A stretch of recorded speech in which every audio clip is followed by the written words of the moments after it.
Discipleship इसके लिए कि हम लोग जब तक हमें बुलाया गया चेले बनाने के लिए, तो हमें इस रीति से सीखना है जैसे कि परमेश्वर का स्वभाव है, परमेश्वर के गुण हैं, वो हमारे अंदर हम दिन ब दिन रोज हम सीखने की कोशिश करें और उसके वचनों पर केवल सुनने वाले नहीं परंतु उस वचनों पर चलने वाले बन सके, ताकि शैतान हमें भरमा ना सके, शैतान हमें किसी भी परीक्षाओं में गिरा ना सके।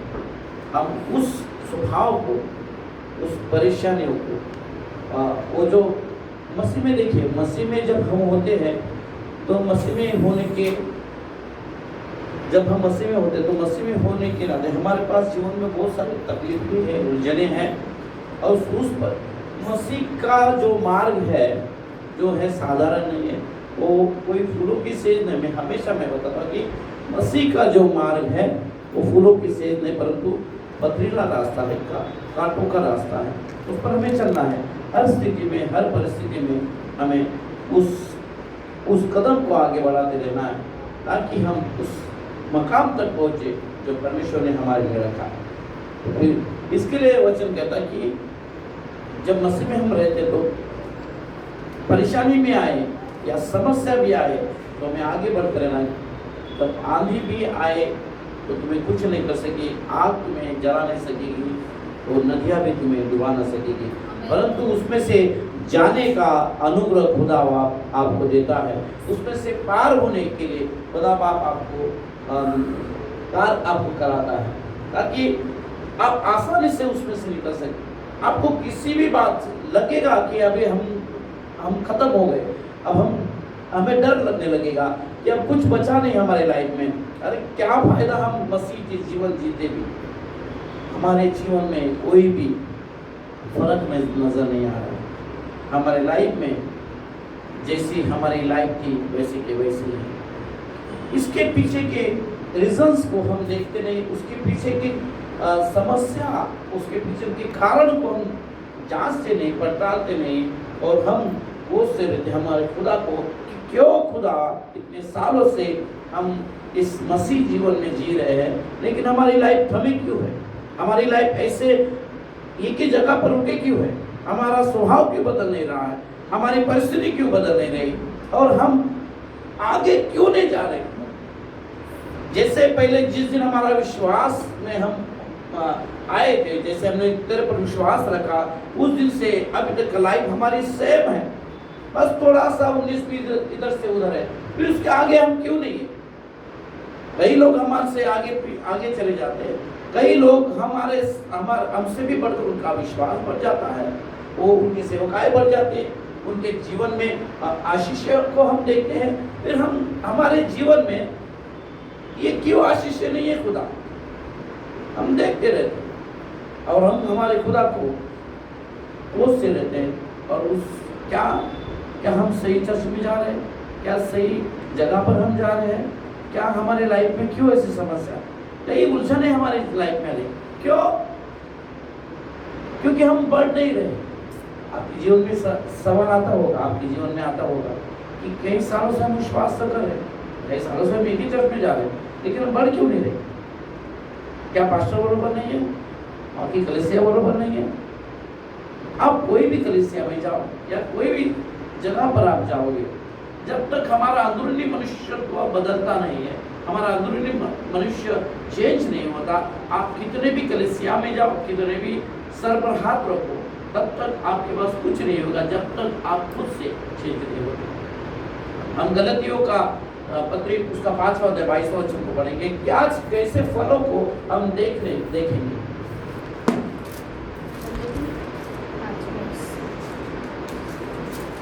गलतियों की पत्री उसका 5वां अध्याय 22 वचन हम पढ़ेंगे। उसके पहले हम पढ़ेंगे कि पौलुस क्या बोलता है किताब को कुरिन्थियों में, कुरिन्थियों की कलीसिया को क्या कहता है। पहला कुरिन्थियों उसका 3वां अध्याय पहला वचन को पढ़ेंगे, उसके बाद में हम इस फलों को पढ़ेंगे। क्या बोलता है, हे भाइयों मैं तुमसे इस रीति से बात न कर सका जैसे आत्मिक लोग से, परंतु जैसे शारीरिक लोगों से और उनसे जो मसीह में बालक। पढ़ेंगे क्या बोलता है, हे भाइयों, मैं तुमसे इस रीति से बातें न कर सका, नहीं कर सका जैसे आत्मिक लोगों से, परंतु जैसे शारीरिक लोगों से और उनसे जो मसीह में बालक है। जैसे मसीह में वो बालक। मैं कई बार पता नहीं कि एक पास्टर जो है कई बार अपने कलीसिया में बताने की कोशिश, जैसे अपने बच्चों की जैसे वो आत्मा में बढ़े ही नहीं, आशीषें नहीं मिल रही है, समस्या खत्म नहीं हो रही है, हम जो आके वही रुके हैं, तो बता देना एक बालक के समान कि क्यों तुम्हारे साथ में ये समस्या उलझ रही है।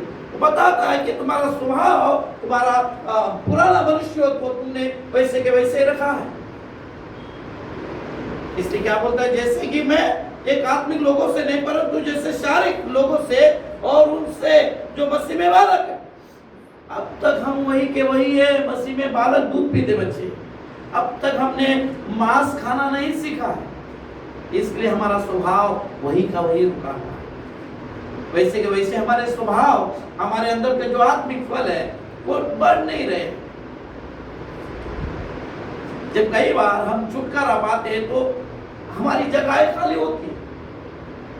समझो कोई आत्मा से एक डिप्रेशन में एक व्यक्ति गया, डिप्रेशन से छुटकारा पाया, वो जगह उसकी खाली हो गई है ना। कई बार छुटकारा देखो, कोई भूत से या पिशाच से छुटकारा पाता है, वो जगह खाली हो जाती है। कई बीमारी से छुटकारा पाते हैं, वो जगह खाली हो जाती है। कई जगहें हैं जो हमें छुटकारा देकर वो जगहें खाली होती है। मैं आत्मिक फलों से ही बात नहीं करता, मैं कई चीजों से आपको देखता हूं कि हर क्षेत्र में वो क्या शैतान से पीड़ित लोगों से ही बात नहीं है।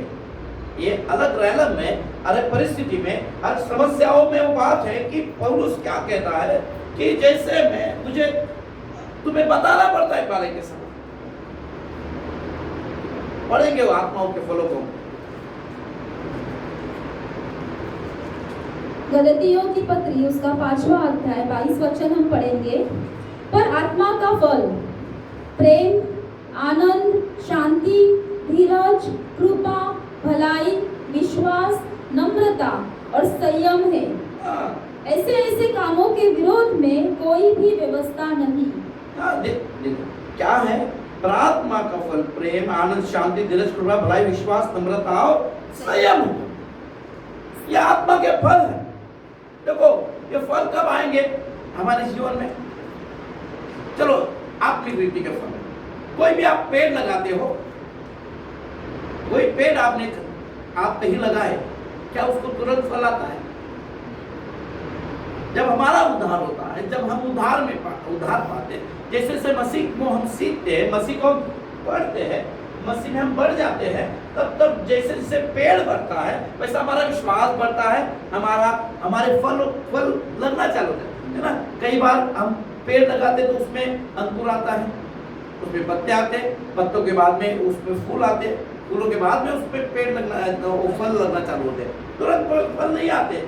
जैसे जिस दिन हमने मसीह पर विश्वास को पाया है, तब हमने एक पेड़ को हमारे जीवन में लगाया है। वो बीज हमारे अंदर बोया गया। आपने बीज बोने वाले का आपने देखा रहेगा, कई बीज रास्ते पर गिरे, कई पथरीले रास्ते पर गिरे, अच्छी भूमि पर गिरे। बीज, हर एक पेड़ में एक बीज होता है ना। अगर यदि हमने वो पेड़, अगर बीज बनकर रहता था, पेड़ बनकर रहता तो कई पेड़ सूख जाता तो दूसरे बाद में पेड़ नहीं आते। हर एक पेड़ में एक बीज है, हर एक फल में जो पेड़ में जो फल आता है, फलों के अंदर बीज है। वो बीज उस फल में से निकल कर और भूमि पर पड़ते, उधर और पेड़ आते हैं, है ना। कई प्रकार के पेड़ आते हैं, है ना। तो ऐसे ही हमारे हर एक पेड़ पर उसके अंदर एक बीज होता है, तो उसमें अलग अलग प्रकार के फल लगते हैं। हमारे अंदर फलों को लाना जरूर। कोई भी पेड़ तुरंत फल नहीं लाता जब तक कि उसको अच्छा खत पानी नहीं मिलता, वो अच्छी भूमि पर लेकर बढ़ता नहीं है, उसके पत्ते नहीं निकलते। वो धीरे धीरे हमारे अंदर स्वभाव बदलने के लिए हमारे पास समय लगता है। ये गुण आने के लिए, हमारे अंदर स्वभाव बदलने के लिए थोड़ा समय लगता है, लेकिन हमें वो उस पर कायम रहना जरूरी है, हमें उसे पकड़े रहना जरूरी है, जड़ पकड़ना जरूरी है। एक बार हम जड़ पकड़ लिए तो ऑटोमेटिकली ये फल हमारे अंदर लगना चालू हो जाएंगे। जब तक हम जड़ नहीं पकड़ेंगे तो उसको फल नहीं आएंगे। हम विश्वास में डगमगाते हैं, हम यहाँ वहां जाते हैं, हमारा विश्वास डगमगा रहा है, कुछ काम नहीं होने के कारण हम विश्वास करने लग जाते हैं। कई बार नेगेटिव थॉट्स आते हैं, कई बार विचारधाराएं बदल जाती है, कई बार हमारा स्वभाव बदल जाता है। क्या करें इसको, उस पर ओवरकम करने के लिए आपको चर्चा करनी जरूरी है। हर जगह पर संयम, धीरज, ये जो है ये फल है तुम्हारे पास, ये फल आते हैं। क्या लिखता है देखो, जब भी हम कई चीजों से छुटकारा पाते हैं तो जगहें खाली होती है, कई बार जगहें खाली होती है। क्या लिखता है, लिखने वाला क्या बोलता है, प्रवचन क्या बोलता है, ये दुष्ट आत्मा अगर निकलती है तो एक जगह खाली होती है, उसमें से कितने 7 आत्माओं को ले आते हैं। हम जब किसी रीति से हम छुटकारा पाते हैं, तो बीमारी से हो गए, कर्जों से हो गए, लाचारी से हो गए, दरिद्रता से हो गए, श्राप से हो गए, हर एक स्थिति में से हम छुटकारा पाते हैं। या कोई मीटिंग में जाते हैं, कोई सभा में जाते हैं, इधर कहीं तो हम छुटकारा पाते हैं, रिलीफ होते हैं, पवित्र आत्मा हम पर आता है और हम छुटकारा पाते हैं। वो जगह खाली रहती है, पवित्र आत्मा से भरते हैं। जब हम आते हैं, जब आते हैं, कई बार आपने देखा रहेगा चल छूटने के बाद में कहीं पर भी वो रहना उतना का उतना ही रहता है। जब तक हम चर्च में हैं तब तक हम प्रभु की उपस्थिति में, जैसे आप दरवाजे के बाहर जाते हो आपकी उपस्थिति भंग हो जाती है। आपके विचारों को वो आप अलग अलग विचारों में, अलग अलग लालम में आप क्या घूमना चालू हो जाते हैं। जब छुटकारा पाते हो तो उस बलों को हम भर नहीं पाते, हमारे अंदर उस स्थिति को कायम नहीं रखते। यीशु मसीह का स्वभाव, मैं आपको उस प्रेम के बारे में बता रहा हूं कि जो यीशु मसीह ने हम पर जो प्रेम किया हो, उसके स्वभाव हमारे अंदर होना बहुत जरूरी है। देखो कई बार हम विश्वासी जीवन जीने के टाइम में, समय में कि एज ए ह्यूमन बीइंग हमसे नहीं होता, हमें पास्टर हो या विश्वासी, हर एक के अंदर स्वभाव है जो पुराना मनुष्य को मरता नहीं हमारे अंदर। हम एक मनुष्य होने के नाते, हाँ कोई भी सिद्ध नहीं, एक भी सिद्ध नहीं, नोबडी कैन परफेक्ट, कोई भी सिद्ध नहीं है, कोई भी, हर एक व्यक्ति, लेकिन हम उस पर जय पाने की हम कोशिश करते कि जैसा तेरा स्वभाव हो प्रभु, वैसा हमारा स्वभाव में हम बदलने की हम हर दिन कोशिश करें। क्यों हमारा स्वभाव चेंज नहीं होता, कुछ थोड़ी सी तकलीफ आ गई, हमारे अंदर अलग विचार चालू हो जाते, अरे पास्टर ने ऐसे क्यों बोला, अरे वो ब्रदर ने ऐसा क्यों बोला, वो सिस्टर ने ऐसा क्यों बोला। हमारे अंदर वो स्वभाव को वो क्या करता है, वो ये फ्रूट्स को तोड़ना चालू कर देते हैं। देखो छोटी छोटी लोमड़ियां जो है आपके बड़े बड़े खेतों को बिगाड़ देती है, उजाड़ देती है। ये छोटे छोटे थॉट प्रोसेस भी आपके हर एक बड़े पवित्रताई के चरित्र को बिगाड़ सकते हैं। यदि आपके अंदर स्वभाव है मसीह का, आप एक दूसरे से प्रेम करना सीखिए। प्रेम हर एक चीजों को ढांपता है,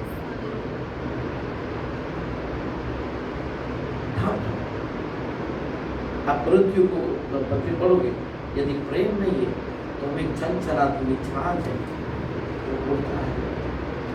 परमेश्वर ने क्यों प्रेम करने का, क्यों करने का है प्रेम, वो परमेश्वर ने ऐसे कहा क्या हमें नहीं, क्या है वो प्रेम, क्या है, क्या प्रेम करना क्या है, क्या है प्रेम करना, एक आज्ञा है, आज्ञा है ना, प्रेम करना आज्ञा दिया ना परमेश्वर ने कि प्रेम करो, बड़ी आज्ञा, हाँ बड़ी आज्ञा है ना।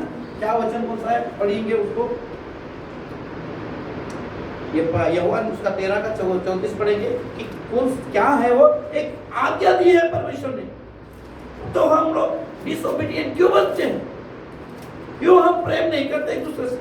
अगर परमेश्वर ने आज्ञा दी है तो उसको आज्ञा को हम क्यों नहीं पालते हैं, तो इसका मतलब हम बागी हैं। क्योंकि इसका मतलब हम परमेश्वर की बातों को मानते नहीं। यदि हम प्रेम नहीं करते तो हम छनछनाते हुए जहाज है। मैं चाहे भविष्यवाणी क्यों ना बोलूं, फिर भी प्रेम न रखो तो छनछनाते हुए जहाज है।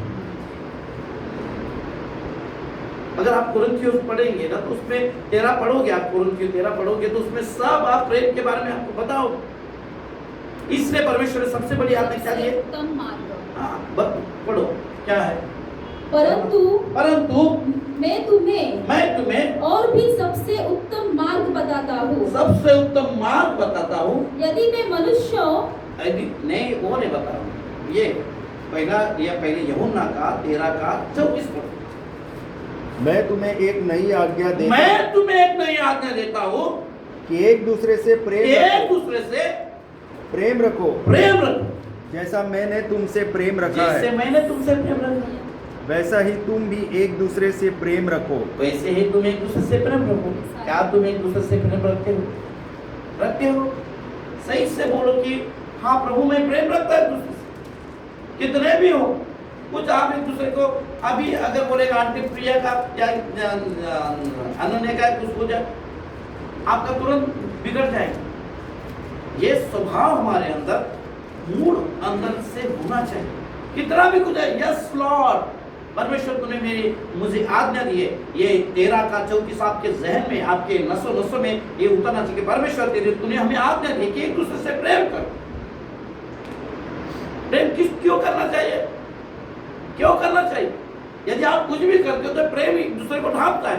पढ़ेंगे उसको, पहला पत्रस क्या बोलता है? पहला पत्रस 4 का 8 में पढ़ेंगे कि क्या प्रेम सारे चीजों को ढांपता है। इसके लिए क्या कहता हूं मैं? एक दूसरे से प्रेम करो। पहला पत्रस का 4 का 8 में क्या लिखा है? सब में श्रेष्ठ बात यह है कि एक दूसरे से अधिक प्रेम रखो, क्योंकि प्रेम अनेक पापों को ढांप देता है।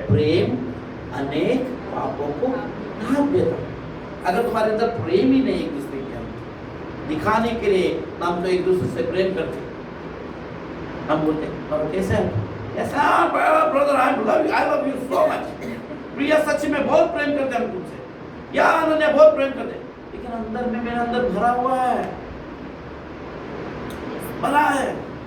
हम दिखाने के लिए नहीं प्रेम कर सकते, लेकिन वो हमारे स्वभाव के अंदर, मूड अंदर होना चाहिए। जब तक हमारे अंदर नहीं जाता, ये स्वभाव मसीह का हमारे अंदर नहीं आता, हम बढ़ नहीं सकते, हम आगे नहीं चल सकते। और बोलते हैं फिर हमारे अंदर ये हम बदल क्यों नहीं रहे हैं, हमारे अंदर बदलाव क्यों नहीं आ रहा, हमें आशीष क्यों नहीं मिल रहे हैं, हम क्यों मसीह में वही के वही ठहरे हुए? ये कारण उसका ये, जब तक आप प्रेम में बढ़ोगे, एक दूसरे को क्षमा नहीं करोगे, ये पलों को आपके अंदर नहीं लाओगे, आप मसीह में नहीं। वो आशीष आपके वही के वही रुक जाए। आपके अंदर क्या आएगा मालूम है? पढ़ेंगे गलतियों उसका 5वां अध्याय, उसका 19 से पढ़ेंगे। गलतियों की पत्री 5 अध्याय 19 से हम पढ़ते। शरीर के काम तो प्रकट है, अर्थात व्यभिचार, गंदे काम, लुचपन, मूर्ति पूजा, टोना, बैर, झगड़ा, ईर्ष्या, क्रोध, विरोध, फूट, विधर्म, दाह, मतवालापन, लीला क्रीड़ा और इनके जैसे और काम है। और काम देखो, ये फल तो हमारे अंदर कूट के भरे हुए, ये फल हमारे अंदर कूट के भरे, लेकिन ये जो 9 जो फल है वो हमारे अंदर नहीं, उसके क्वचित हमारे फल अंदर है, लेकिन ये फल हमारे अंदर कूट के भरे हुए, अंदर हमारे कूट के भरे। क्यों? क्या तुमने मसीह को अच्छे से जाना नहीं? इस कारण हम आगे बढ़ नहीं पाते। क्यों मसीह में बढ़ नहीं पाते? क्यों हमारे अंदर ये आशीष नहीं है? क्योंकि ये फल हम पर हावी होता है। ये सारे काम हमारे अंदर आ गए। बोलेंगे हम तो जादू टोना करते नहीं, हर एक काम मसीह के, जो मसीह को यीशु मसीह को से ज्यादा दूसरे को चाहने लग जाता है, वो एक जादू टोना के समान है, मूर्ति समान है, मूर्ति पूजा के समान है। हमारे अंदर ये सारे ये फल जो है, जो मसीह को नहीं पसंद है, वो सारी बातें हमारे अंदर भरी पड़ी। ईर्ष्या करते हैं हम दूसरे से, हाँ? लालच हमारे अंदर है भरा हुआ। हमारे अंदर जो मसीह को पसंद नहीं, क्या है? मूर्ति पूजा, झगड़ा तो हमारे अंदर हमेशा रहता है। हर एक दिन छोड़ के एक दिन हम एक दूसरे से झगड़ते ही नहीं झगड़ते। चाहे बीवी के साथ में पति झगड़ता, पति पत्नी के साथ में झगड़ता, बच्चे माँ बाप के साथ में, माँ बाप बच्चे लोग के साथ में, या पति और दोस्तों के साथ में है, कुछ ना कुछ तो झगड़ा है तुम्हारे अंदर, बैर है एक दूसरे से। यदि कोई तुम्हारे आगे जा रहा है तो उसको तुम्हारे अंदर बैर हो जाएगा। यदि तुमसे कोई आगे बढ़ चला जाएगा तो उसके अंदर तुम्हारे अंदर बैर आ जाएगा। ये फलों को तुम्हारे अंदर लाने की जरूरत नहीं पड़ती, ऑटोमेटिक तुम्हारे पास अंदर आ जाते हैं, क्योंकि ये जो है ये शैतान की ओर से। मसीह के फल क्या है? ये तुम्हें कभी ये जितना ये फल है तुम्हारे अंदर, ये इस पर आगे में नहीं चलता। तुम्हारे अंदर ये फलों को होना जरूरी है। कोई काम अगर देर से हो गया, अरे पास्टर ने बोला था यार ये महीने में तो हो जाएगा, लेकिन हुआ ही नहीं है। पास्टर ने तो प्रेयर किया मेरे लिए, अभी तक हुआ ही नहीं है काम। पास्टर तो हमारे घर पे आता ही नहीं है, पास्टर तो हमारे पास में देखता ही नहीं है, हमको पूछता भी नहीं है। ये तुम्हारे अंदर ईर्ष्या, बैर और ये सारे झगड़े के काम तुम्हारे अंदर, कड़वा, ये सारे काम तुम्हारे अंदर आ जाते हैं। एक के कारण एक दूसरे से एक दूसरे की तुम सह लो, एक दूसरे की प्रेम से तुम एक दूसरे की बातों को सह लो, एक दूसरे को प्रेम करना सीखो। जैसा मसीह यीशु मसीह पवित्र है, वैसा आप पवित्र बनने की कोशिश करो। जितने भी फल लिखे उस फलों को अपने अंदर में लाने की कोशिश करो। परमेश्वर तुमसे प्रेम करता है। यदि परमेश्वर तुमसे प्रेम नहीं करता तो आप यहाँ पर नहीं होते, आप मसीह में नहीं होते। इसलिए क्यों नहीं बढ़ पा रहे? आप उसकी ओर आप देखते नहीं है। इसके पीछे का रीजन क्या है? आप एक दूसरे को दोष देना चालू कर देते, आप एक दूसरे को, लेकिन आप हमारे अंदर ये काम है ही नहीं है, इसलिए बढ़ नहीं रहे। हमारे अंदर वो कृपावर्धन काम ही नहीं कर पा रहा। हमारे अंदर क्यों नहीं काम हो पा रहा है? इसका वजह यह है हमारे अंदर वो स्वभाव नहीं है अभी तक। आप जिस दिन आपके अंदर सारे स्वभाव आ जाएंगे, आपके अंदर काम करना चालू हो जाएगा। आप बड़े बड़े कामों को करो। आपके मुख में सामर्थ्य है, परमेश्वर ने आपके हाथों में सामर्थ्य रखा, आपके आंखों में सामर्थ्य, आपके पैरों में सामर्थ्य, हर सामर्थ्य से आपको परमेश्वर ने भरा है। लेकिन क्यों नहीं हो रहा है प्रभु? क्यों नहीं हो रहा? जो परमेश्वर क्या बोलता है, जहां पर पाप है पवित्र आत्मा पाप करने लगे, पवित्र आत्मा काम नहीं कर सकती। आप ही से परमेश्वर को नफरत नहीं, आपसे नफरत। पवित्र आत्मा कभी भी गंदगी में नहीं रह सकती।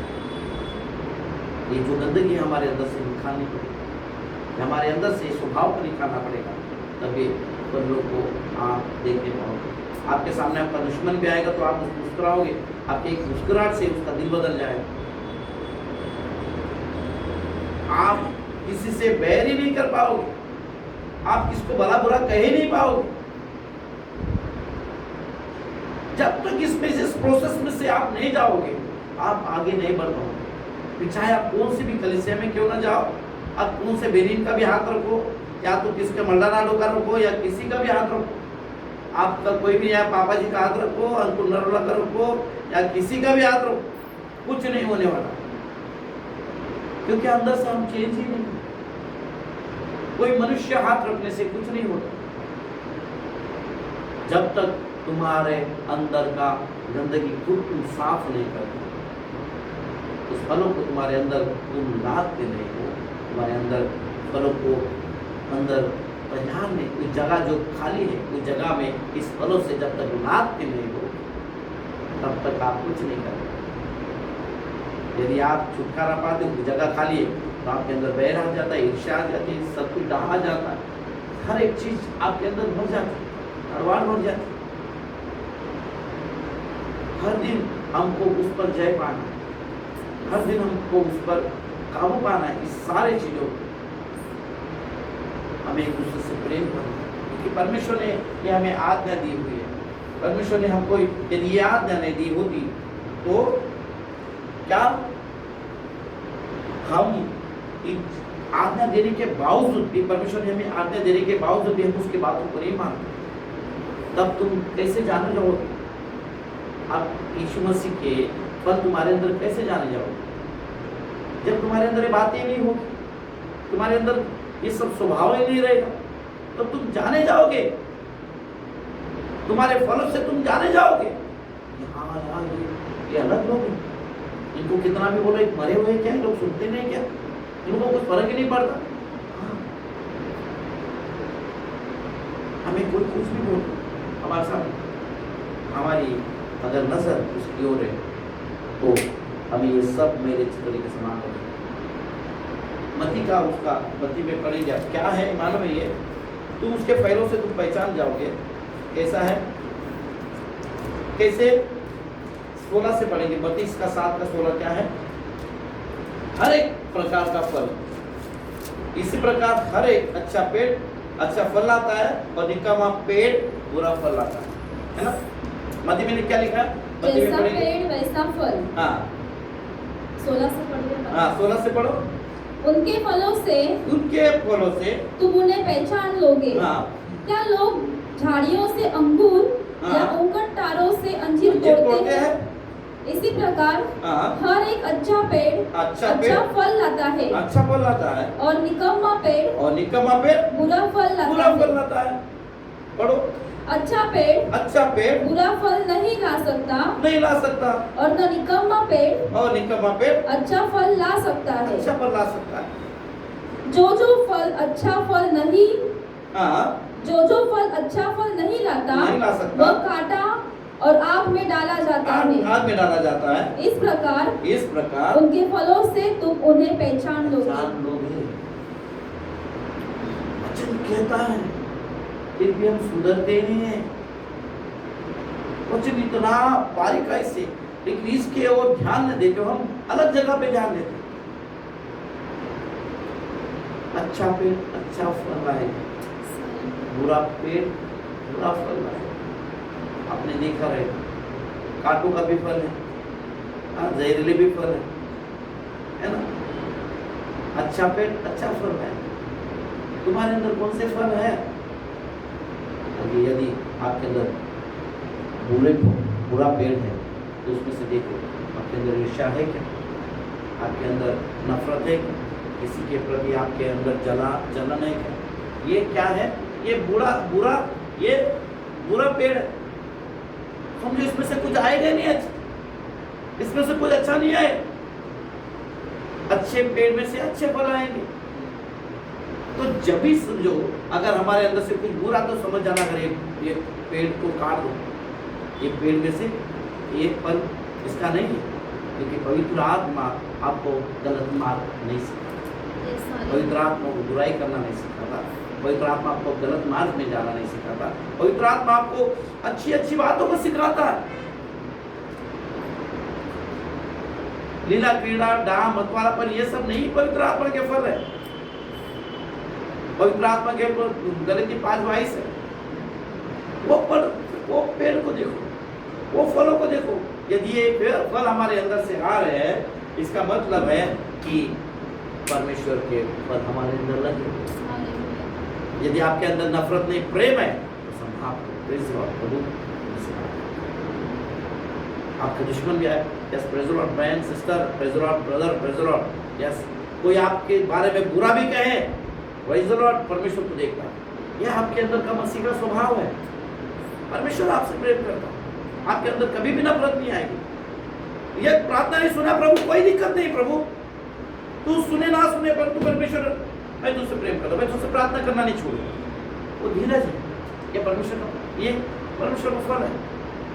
आगे नहीं बढ़ रहा प्रभु, ठीक है कोई बात नहीं, तेरे संयम के मैं संयम रखता हूं, तो संयम ये परमेश्वर का फल है। परमेश्वर अभी नहीं करवाएगा, कोई दिक्कत नहीं, ऑल ग्लोरी टू गॉड, कोई दिक्कत नहीं। धीरजवंत रहो, संयम रखो, प्रेम रखो। ईर्ष्या सब नहीं सिखाता। हर एक को परमेश्वर क्या सिखाता है, हर एक चीज से परमेश्वर आपको ये क्या करेगा, आपको कभी भी आपके अंदर समझो कुछ ऐसी बात हो, पवित्र आत्मा गड़बड़ी का आत्मा नहीं, वो आपको हमेशा तसल्ली देगा, शांति देगा। समझ आना है, फल है मेरे अंदर। हर एक ये आपके अंदर अगर किसी को कुछ भलाई करने का मौका मिलता है, आप उसकी भलाई करो, ये परमेश्वर का फल है ना। क्या क्या फल है इसमें है? वो आपको हमेशा आनंद, आपके चेहरे पे आनंद देगा। आपका चेहरा कभी भी देखो, प्रेज द लॉर्ड सिस्टर, वो क्या चेहरा, आपको हमेशा हंसते रहते, वो क्या है आपके पास में सरार। आपका चेहरा हमेशा हंसते रहना चाहिए, आपका चेहरा हमेशा खिला हुआ रहना चाहिए, आपके जो दिखा आपके पास वो नूर चमकना चाहिए, ये फल है। हमेशा आनंदित रहो। फिलिपी 4:4 के क्या बोलता है, हमेशा प्रभु में सदा आनंदित। मैं फिर से कहता हूं आनंदित रहो, परमेश्वर में आनंदित, ये फल है, ये फल है परमेश्वर की कृपा, भलाई, धीरज, शांति। जब आपके अंदर से आए ना, समझ जाना ये फल, ये अच्छे पेड़ की फल है, ये मसीह का स्वभाव मेरे अंदर है। प्रभु धन्यवाद प्रभु, मेरे अंदर कोई ईर्ष्या नहीं, मेरे अंदर कोई जलन नहीं, मेरे अंदर कोई नफरत नहीं प्रभु जी, वो किसी के प्रति मेरे पास में कड़वाहट भी नहीं है। ये परमेश्वर के स्वभाव है, ये परमेश्वर के फल आपके अंदर आएंगे। जब आपके अंदर से आप जांचो, हर एक सेकंड में, हर मिनट में आप अपने आप को जांचते रहो, मेरे स्वभाव में चेंज होते रह रहा है। प्रभु जी सच में प्रभु तो मेरे साथ में। परमेश्वर कोई मुझसे बुरा कहे, प्रेज द लॉर्ड, कोई दिक्कत नहीं है। वो परमेश्वर मेरे बारे में कोई भी बुरा कहे, या परमेश्वर मेरे बारे में कोई कुछ गाली भी क्यों ना दे, मेरे को उससे कोई लेना देना नहीं। परमेश्वर तू मेरे बारे में क्या सोचता है, वो मेरे लिए महत्वपूर्ण है। मेरे बारे में कौन क्या सोचता है, उससे मुझसे कोई लेना देना नहीं। मेरे पीठ पीछे कौन क्या बोलता है, मेरे पीठ पीछे कोई गालियां देता है, वो मुझे भला बुरा कहता है, मुझसे उससे कोई लेना देना नहीं है। परमेश्वर तू मेरे बारे में क्या सोचता है, ये मेरे लिए महत्वपूर्ण है। और कोई मुझसे नफरत करे, कोई दिक्कत नहीं है। परमेश्वर तू मुझसे प्रेम करता है, मेरे लिए भलाई है। परमेश्वर मेरे से जितना कुछ से भलाई होने का काम, कोई तुझे 1 किलोमीटर लेके जा, मैं 2 किलोमीटर जाता हूँ प्रभु, ये तेरा काम है। कोई भूखा प्रभु खिला देता प्रभु, कोई दिक्कत नहीं। ये काम भलाई के काम है।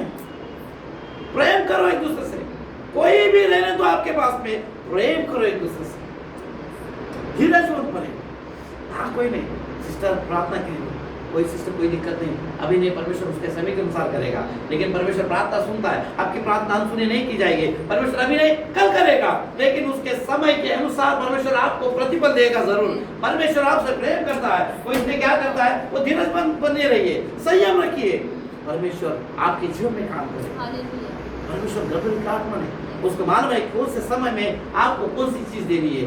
आपको परमेश्वर पता है कि ये बच्चे को देने के समय में, और जब वो उस मैच्योरिटी में आता है उसको उस समय में दे, क्योंकि वो सारी बातें मिलकर भलाई को उत्पन्न करते हैं। क्योंकि उसकी महिमा के लिए, उसकी महिमा होने के लिए वो सारी चीजों को उसी समय में करेगा जिस समय में आपको जरूरत है। वो समय के पहले भी नहीं देगा और समय के बाद में भी नहीं देगा। वो समय के अनुसार आपकी जो स्थिति है आपको ना डूबने देगा ना मरने देगा, और आपको उस परिस्थिति में से आपको जैसा लगेगा आपको कि अभी सब खत्म हो गया, अभी गया मैं काम से, अभी कुछ होने वाला नहीं, ना मेरे रिश्तेदार है ना मेरे दोस्त लोग हैं, परंतु प्रभु उसी समय में आपको जैसे पतरस को पानी पर चलते हुए वो डूबने लगा, हाथ दी के खड़ा कर दिया, वैसे प्रभु आके आपको खड़ा कर देगा और उस स्थिति में से निकाल देगा। क्योंकि परमेश्वर भला है तो आपको डूबने नहीं देगा, आपको हर एक परिस्थिति में से बाहर निकालेगा। परमेश्वर प्रेम, परमेश्वर उसके समय के अनुसार, उसकी परिस्थिति के अनुसार काम करता है। आप ऐसा ना सोचिए कि परमेश्वर से प्रेम नहीं करता। क्या लोग परमेश्वर को लोगों से प्रेम करता है?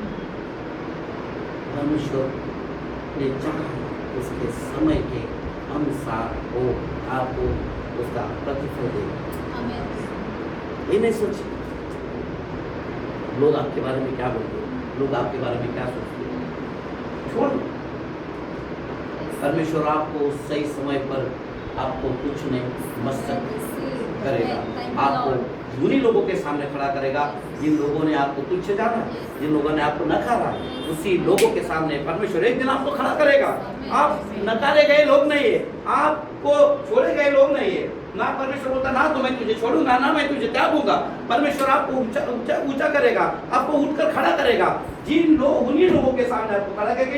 ये लोग निकम्मे हैं, ये लोग कुछ काम नहीं कर सकते, इनसे कुछ नहीं हो सकता, इनका विश्वास करके क्या फायदा। लेकिन परमेश्वर उसी समय आपको खड़ा करेगा। जिन लोगों ने आपको ऐसा कहा है उसी जगह आपको ले जाएगा। जिस जगह पर आपकी बेइज्जती हो गई है उसी जगह ले जाएगा। आपको लोगों ने नकारा है उसी जगह लेके जाएगा। जो लोग पसंद नहीं करते थे उसी जगह पे परमेश्वर आपको उठाकर खड़ा करेगा और परमेश्वर उसकी महिमा अपने आप करा लेगा। वो आपके जरिए परमेश्वर आपके जरिए वहां पर काम कराएगा। अरे ये तो निकम्मे लोग थे, अरे ये लोग तो इनको तो कुछ आता ही नहीं था। लेकिन परमेश्वर उसी समय आपको सामर्थ्य से भरेगा और उन्हीं जगह पर आपको खड़ा करेगा। अरे उन्हीं लोगों के मुंह बंद कराएगा जिन लोगों ने आपको भला बुरा कहा, जिन लोगों ने आपको पीठ पीछे बात की है, जिन लोगों ने आपको नफरत की है, उन्हीं लोगों के सामने परमेश्वर वो ऐसा कब करेगा जब ये काम आपके जीवन में होने लग जाएगा। ऐसा ना सोचिए कि परमेश्वर मुझसे प्रेम करता, परमेश्वर आपसे बहुत प्रेम करता क्योंकि पहले उसने भी आपसे प्रेम किया। इसलिए परमेश्वर के हर एक फलों को आप रोज अपने जीवन में जांचो, अपने जीवन में हर दिन ले लो उस फलों को। जांचो कि ये क्या परमेश्वर का स्वभाव है या शैतान का स्वभाव है। यदि आपके अंदर थोड़ा सा भी गुस्सा आने लग जाए, ये नहीं प्रभु ये तेरा स्वभाव है। यदि प्रेम दुश्मन भी आए उसको नहीं प्रभु तो ये तेरा स्वभाव नहीं। एक दिन हर दिन उसमें आप बढ़ते बढ़ते जाओगे, आपका स्वभाव एकदम एक सॉफ्ट के जैसा होगा, एक कठोर हृदय, एक मांस में हृदय के समान आपका बदल जाएगा।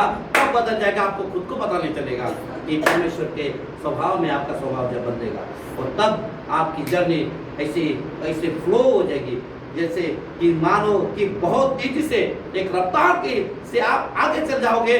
कब आपके लोग वो पीछे छूट जाएंगे और आप सबसे आगे चले जाएंगे, आपको खुद को पता नहीं चलेगा। कब जब ये स्वभाव आपके अंदर आ जाएगा। परमेश्वर आपसे प्रेम करता है। इसलिए मैं हमेशा कहता हूँ आपको लोग क्या कहते हैं, आपके पीठ पीछे क्या बात करते हैं, फॉरगेट, छोड़ दो इस सब बातों। आप ये जानो कि मैं किसी मनुष्य के लिए चर्च में नहीं आता, मैं किसी लोगों के लिए मैं चर्च में नहीं आता, मैं परमेश्वर मेरे लिए आता। आप ये सोच कर आइए कि परमेश्वर तो यहाँ पर मौजूद है। किसी मनुष्य का चेहरा नहीं देखते, परमेश्वर के और ध्यान ताकते हुए आप भवन में आते जाइए। आप कौन से भी भवन में क्यों ना जाए, लेकिन ये समझ कर जाए कि परमेश्वर में किसी मनुष्य के लिए नहीं, किसी के लिए नहीं, तो परंतु परमेश्वर तुझसे भेंट करने के लिए मैं आया हूँ। पवित्र आत्मा आपकी भेंट करेगा और यीशु मसीह आपके स्वयं आपके साथ में रहेगा, स्वर्गदूत आपके साथ साथ रहा करेंगे। कब जब आप ये सोच कर जाओगे कि मैं किसी मनुष्य के लिए नहीं, परंतु मैं तुझसे भेंट करने जाऊँगा। प्रचारक कोई भी रहने, प्रचारक कैसा भी रहने दो, प्रचारक कैसा भी क्यों न हो, एक गधे के जरिए परमेश्वर बात कर सकता है, तो कोई भी व्यक्ति के जरिए परमेश्वर आपसे बात कर सकता है। आप यहाँ पर बैठे रहो, कोई राह चलता आदमी इधर से कोई चल के जाके आपको जो शब्द की जरूरत है वो शब्द अगर बोल के जाए तो समझ जाओ पवित्र आत्मा परमेश्वर ने आपसे बात है। आपको सुनना बहुत एक केयरफुली आपको सुनना पड़ेगा, एक डिसर्नमेंट होना चाहिए कि परमेश्वर आपके कान हमेशा तेजी से खुले होने चाहिए कि कौन बात कर रहा है। आपको कभी कभी वो तसल्ली देने वाला शब्द अगर परमेश्वर दे के जाएगा तो आपके अंदर वो पीस एक शांति आपको पैदा करेगा कि हाँ ये परमेश्वर ने मुझसे बात किया। जब आपका जो मन टूटा होगा और चलते रहा आदमी ने किसी ने एक झट से ऐसा भूल कर चला गया रहेगा और आप सोचते रहेंगे अरे इसके लिए तो मैं ये कर, वो आदमी आपको दिखेगा भी नहीं, लेकिन परमेश्वर पवित्र आत्मा आपसे बात करके गया रहेगा। आपको समझना चाहिए, आपको सुनने का वो कान आपके खुले होने चाहिए हमेशा। पवित्र आत्मा बहुत सेंसिटिव, एक बच्चों से बात कराएगा आपको, कोई अन्य जाति से बात कराएगा, कोई राह चलते मार्केट से बात कराएगा, कोई चीज़ों से बात कराएगा, लेकिन वो जब बात करेगा तो अजीब सी शांति, एक अद्भुत शांति आपके जीवन में आएगी कि हाँ ये परमेश्वर ने मुझसे बात की। ऐसा परमेश्वर बहुत सरल रीति से जो भाषा आपको समझती है उस भाषा में परमेश्वर आपसे बात करेगा। जो स्वभाव आपके जैसा है परमेश्वर उसी रीति से आपसे बात करेगा। परमेश्वर कठिनाई से नहीं, परमेश्वर उस रीति से आपसे बात करता है जो भाषा आपको समझती है, जो स्वभाव आपको समझता है। वो कठिन मार्ग को सरल मार्ग में बताने की आपको कोशिश करता है कि आप समझ सकें। परमेश्वर आपको कठिनाई से नहीं लेके जाएगा, लेकिन आपको जैसे समझ में आता है कि ये भाषा, ये गणित मेरे को नहीं समझ में आ रहा है, उस सादे सरल तरीके से आपको समझाएगा, लेकिन समझाएगा जरूर, बात करेगा जरूर। परमेश्वर आपसे प्रेम करता है। इसलिए मैं कहना चाहता हूँ कि परमेश्वर का स्वभाव आपके जीवन में हमेशा आते रहना चाहिए। ये जो पवित्र आत्मा के फल जो है आपके अंदर, वो आपके अंदर टूट के हमारे अंदर से जो जो जो शैतान के जो फल है, जो खराब फल है, उसको स्वभाव को हमारे अंदर से निकालें। क्योंकि ये जो स्वभाव हमारे अंदर है, समझ जाना ये बुरे पेड़ के फल है, उसको निकाल कर फेंक दो और अच्छे फलों को हमारे अंदर करो। यदि समझ में आए कि आपको पवित्र आत्मा को समझाएगा, अरे ये तेरा स्वभाव नहीं है, ये पवित्र आत्मा का स्वभाव नहीं है, अरे गुस्सा, कभी पवित्र आत्मा गुस्सा नहीं करता, पवित्र आत्मा द्वेष नहीं करता, पवित्र आत्मा फुटकलाता नहीं है, पवित्र आत्मा जलजलाहट नहीं करता, ये आपको समझ में आएगा। पवित्र आत्मा आपको बताएगा पवित्र आत्मा प्रेम करता, पवित्र आत्मा क्षमा करना सिखाता, पवित्र आत्मा सब चीज़ों को, और प्रेम जो है सारे पापों को, परमेश्वर सच में आपसे प्रेम करता है। इसलिए प्रेम कीजिए एक दूसरे से, एक दूसरे को क्षमा कीजिए, एक दूसरे का आदर कीजिए और एक दूसरे से मिलजुल के रहिए। कौन क्या कहता है आपके बारे में कोई चिंता नहीं, लेकिन परमेश्वर आपसे प्रेम करता है, परमेश्वर आपके बारे में सोचता है, ये सब इसके चलिए। आपको परमेश्वर प्रेम करता है, इसके लिए आप यहाँ पर आप खाली आपके जो कान हैं वो कान तेजी से खुले रखिए। परमेश्वर आपसे क्या हमेशा तत्पर है कि परमेश्वर की धुन में रहिए, कि पवित्र आत्मा की धुन में रहिए कि परमेश्वर की आवाज़ मैं कैसे सुन सकूं, वचनों से सुनूं, क्या किसी चीज़ से सुनो, क्या कोई बच्चे की आवाज़, कोई व्यक्ति की आवाज़ से, कैसे भी कैसे है। आपको पवित्र आत्मा सिखाएगा जरूर, आपको पवित्र आत्मा गड़बड़ी का आत्मा नहीं डालेगा, आपको कंफ्यूज नहीं करेगा। पवित्र आत्मा कभी भी कंफ्यूज नहीं करेगा और सही रीति से और सौम्य आवाज़ में आपसे बात करेगा जरूर और बताएगा कि ये मैं तुझसे कितना प्रेम, और आपको वो अच्छा आनंद देगा और अच्छी शांति से भरेगा। वो वाणी जब आपके अंदर आ जाएगी, आपको ऑटोमेटिकली वो पीस आ जाएगा कि सच में परमेश्वर उससे बात करेगा। परमेश्वर आपको प्रेम करता है सच में। इस वचन के जरिए, इस मैसेज के जरिए जो परमेश्वर ने अगुवाई की, मैंने बताया आपको यहाँ पर बैठे हुए परमेश्वर ने जो भी बातें की, परमेश्वर इस बातों से, इस वचनों से आपको ब्लेस करे। यीशु मसीह की